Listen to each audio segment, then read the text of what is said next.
Guys, आप लोग कैसे हो? आई होप कि आप लोग अच्छे होंगे। तो मैं आई हूँ, देख सकते हो आप लोग, होटल में आई हूँ क्योंकि कल मेरा जन्मदिन था तो राज को टाइम नहीं मिला, तो आज मुझे पार्टी दे रहे हैं अपनी तरफ से, इसलिए। और वो मेरा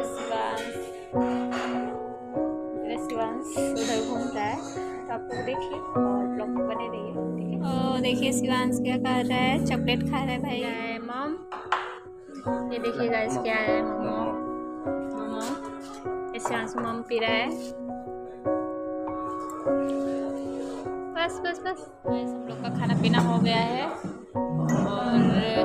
कहाँ गया शिवांश? शिवांश, शिवांश, ये शिवांश, ये रहा शिवांश, ये खेल रहा है।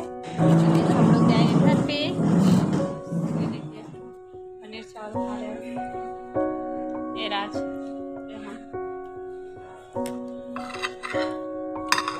शिवांश घूमने गया है।